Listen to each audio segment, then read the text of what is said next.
There's little doubt, however, that Europe has had the most dominant external influence on Africa through language, religion, and governance systems. Anyone who follows the conversations and debates in the EU would list three main subjects that dominate discussions: the COVID-19 pandemic, border and immigration control, and environment and climate change. The COVID pandemic has posed the greatest test to humanity in these initial decades of the 21st century. If you were sitting in West Africa, as we in Ghana were at the beginning of 2020, and looking forward to a year that promised record levels of economic growth, you would understand the severity of the blow that we have been dealt by the pandemic. It gives us no respite that other countries with much stronger and bigger economies have been struggling with the effect of the lockdowns and economic slowdown caused by the pandemic. Take your minds back, if you will, to the predictions in March and April last year. The experts were united that Africa was going to be hit dramatically, and because of her relatively weak public health systems, her streets would be littered with dead bodies when the virus reached the continent. Mercifully, and by the grace of God, the predictions have not come to pass. And so far, Africa has not witnessed the dire scenes that we feared. Watching the world from Accra, it appears to us as though the experts, and for experts, you might read Europeans, which is one of our synonyms for experts, were disappointed that Africans were not dying as been predicted. We were not given credit for quickly following the science as recommended, when many leaders in Europe were still fighting ideological battles and seeking to lay blame on the source of the virus rather than uniting to fight it. At every stage, we in Africa have been dismayed to discover that every attempt was being made to make COVID-19 also an African disease. Thus, the narrative emerged that it was not really that Africans were not dying from the pandemic. We had to be covering up the true level of infections. It has been a sad experience for us in Africa to be caught up in the vicious vaccine politics that engulfed the world once the vaccines were ready for the market. We remain grateful for the donations of vaccines through platforms such as COVAX, which was good enough to send its very first consignment anywhere in the world to Ghana. The unsavory politics of vaccine nationalism we're witnessing could, however, potentially derail global efforts made at containing the pandemic. Till date, less than 10% of Africa has been vaccinated, in comparison to the EU, for example, which as of August had vaccinated 70% of its population. With countries on the continent still not being able to have sufficient access to vaccines in the requisite numbers, we, like the World Health Organization, are worried that the phenomenon of hoarding vaccines will worsen even further as countries begin to administer booster shots in response to the threat posed by the Omicron variant of the virus.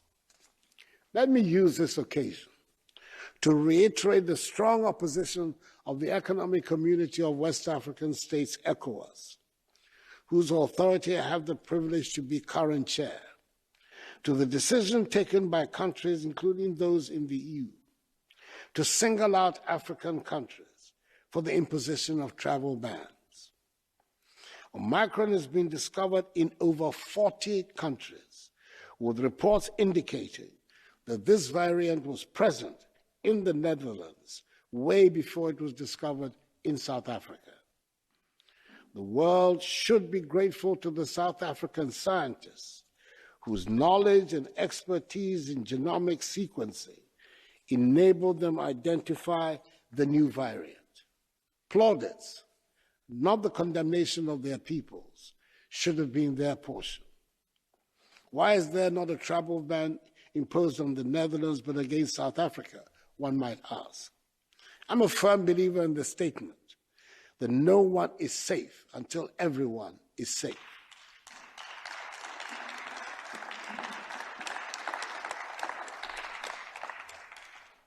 Let us help make vaccines available to all parts of the world, encourage our citizens to take the jab, and we would win the fight against COVID faster and together.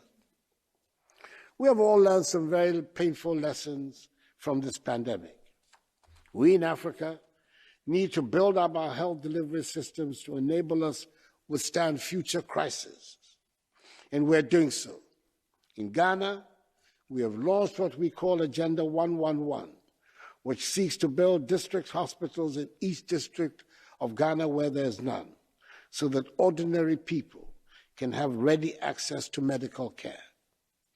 We have decided to set up a National Vaccine Institute, which will supervise the domestic production of vaccines across several sectors, including anti-COVID-19 ones, led by the private sector and the business community.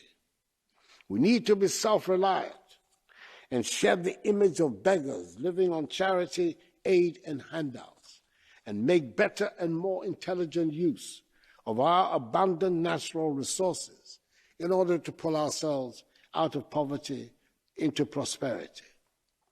These are not new aspirations. They have simply been reinforced by the lessons of the pandemic.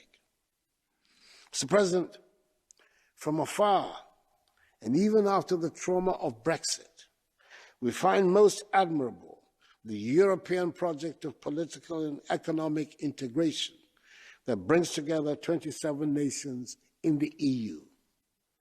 The advantages of a common market of 450 million people and the power behind a parliament that represents such a group are evident. It shows when a disunited Africa tries to negotiate a trade deal with the EU. It is a battle of unequals that we can never win. It shows when the EU is able to impose sanctions on individual African countries, and the rest can only look on in impotent rage. It shows when a bomb in Kampala leads to a warning for all travel to East and Central Africa, and we're expected to accept that a terrorist attack in Belgium has no effect on France or Netherlands or Luxembourg. It is quite likely that for many Europeans today, the image that is raised in their minds at the mention of Africa and Africans is a problem of border and immigration control in the EU. Never mind that for hundreds of years, the traffic might have been from Europe into Africa. Today, the reality is of desperate Africans being washed onto the coast of Lampedusa. The Ghanaian people and their government expressed to this House and to the European Union their appreciation of the warm hospitality extended to their president and his delegation in Luxembourg, Brussels, and here in Strasbourg, and their best wishes for the continued success of the European Union.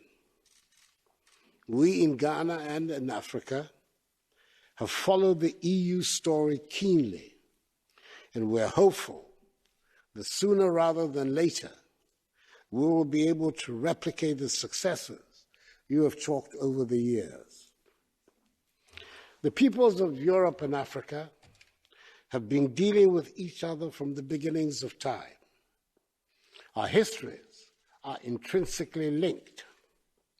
There are tales told that stretch the imagination. There are incontestable physical proofs of the relationship dotted around both continents. There are painful and indelible memories, and there are ones that bring smiles.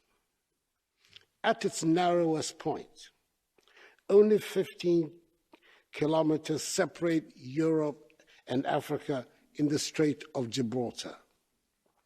Partially due to their close proximity, relations between the two continents have always been intertwined. Throughout history, the prosperity, stability, and security of one region has directly affected the other. The two continents have had the most tumultuous relationship. There's been conquest, there's been occupation, there have been attempts at assimilation, there's been exploitation, and there's been resentment.